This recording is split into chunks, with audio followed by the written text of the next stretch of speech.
Hey everybody, and welcome to the intersection of sports and marketing. I'm Cristiano, and this is episode 18 of OUTOFSCOPE.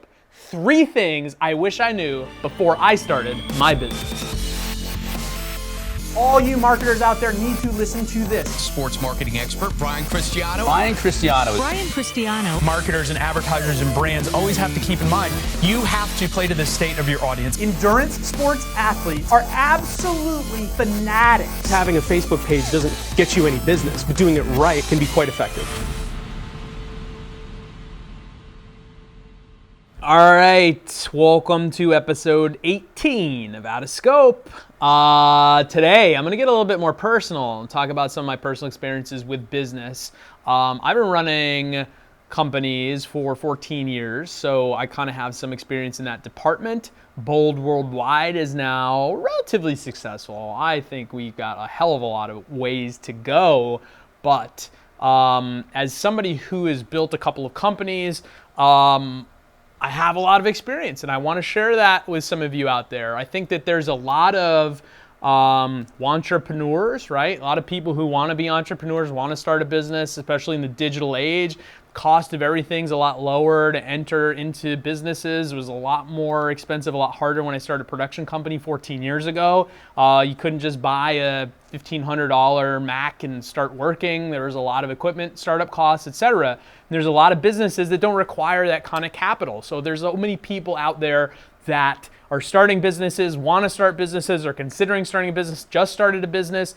And it's important to note, it's a hell of a lot harder than it looks, and I think people don't give it credit. And I'm not asking to be pat on the back, but I really think a lot of people think, oh, I have this really great idea, or I'm really good at this skill set, I'm gonna go start a company.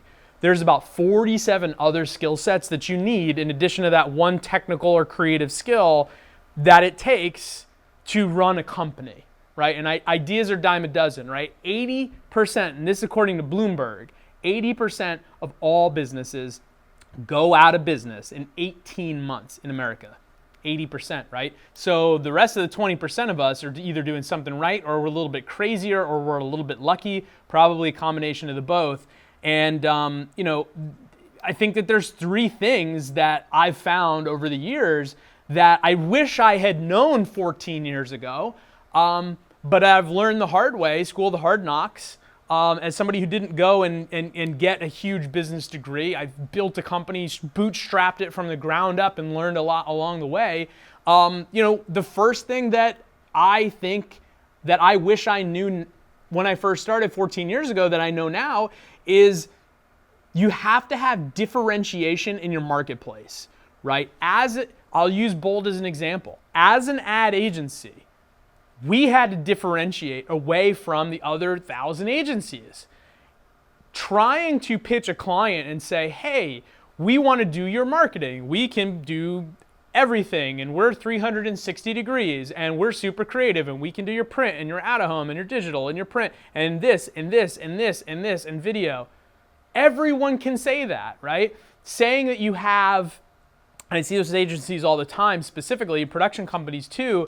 Oh, we have a specific process, right? Ours is all about looking at, we start with creative, and then other people are like, we start with strategy, and other people are like, we don't start with either of those. We just throw a bunch of darts at a dartboard, and that's our strategy, right? That's not differentiating you in the marketplace. That's just a bunch of marketing hoopla that everyone says and thinks they have to say, right? We cut that crap out, cut the fluff. Watch that episode, right? It's cutting the fluff. But you have to differentiate your company with an actual thing that's different from the rest of your competition or the vast majority of your competition. Ours is, we are a sports advertising agency, period, right? There's other sports ad agencies, but it's not all 1,000 ad agencies in America that we're competing against. We're competing against a much smaller pool. The other thing that it does for us from a business perspective is, not only are we competing against less people, we have we have something that differentiates us.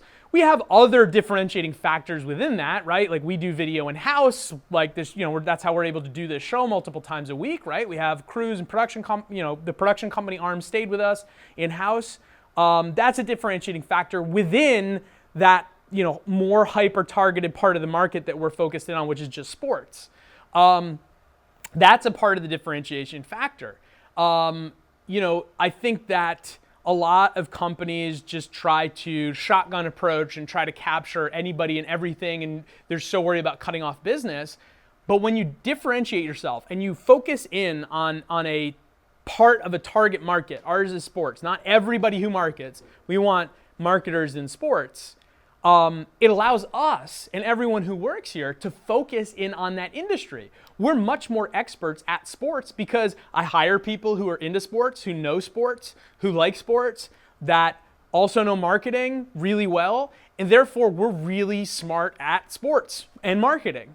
Whereas if we try to appease everything and go after every single industry, now every time you talk to a different client in a different industry, you have to change gears. You go, oh, right, now we're talking to a car company. Oh, what's happening? What are the new stats? What's the new?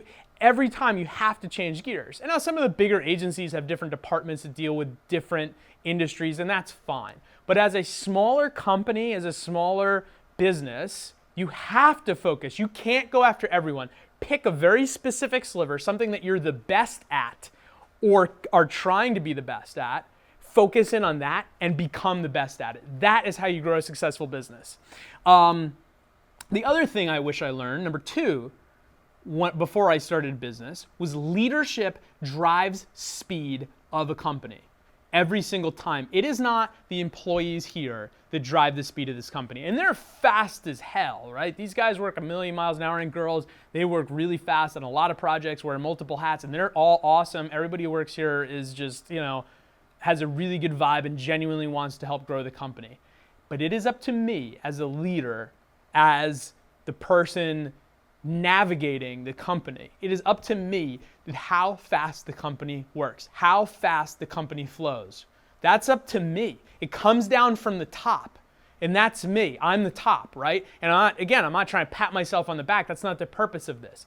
But I realized years ago that as fast as I move is how fast the whole company moves. If I slow down, the company slows down. My expectations lower, the whole company's expectations lower. If I increase my expectations, the company's expectations increase, and as does everyone else. You have to have really great employees, right? Because you need people that believe in you and believe in the vision of the company and want to help you execute that. But they're only going to move as quickly as I move. So that is a big factor in growing a company. The third thing that I wish I knew 14 years ago was don't be afraid to walk away from a deal. It's so hard when you're growing a company and you see money in your face and you say, oh, wow, there's a deal here. There's X amounts of tens of thousands or hundreds of thousands of dollars. We really need this revenue to continue to grow or continue to even stay the same size that we are. But then you start to get into the details of whatever that deal is. And maybe they start to get into the client or potential client starts to get into the legal side of that. And you start to realize, oh, they don't have our best interests at heart. Or the expectations are not realistic. We'll never be able to deliver this, but I need the revenue. Don't be afraid to walk away from a deal, even when you think it's a great deal. Because if you can't make it work, if the expectations of the client are outside of the realm of reality, if you can't actually deliver on what those KPIs are, what those goals are, you might need to walk away. If the client's crazy, you might need to walk away. If the client's legal team is bashing you with horrible terms and wants to pay a net 180, walk the hell away. It's not worth it. And it's okay, because you know what?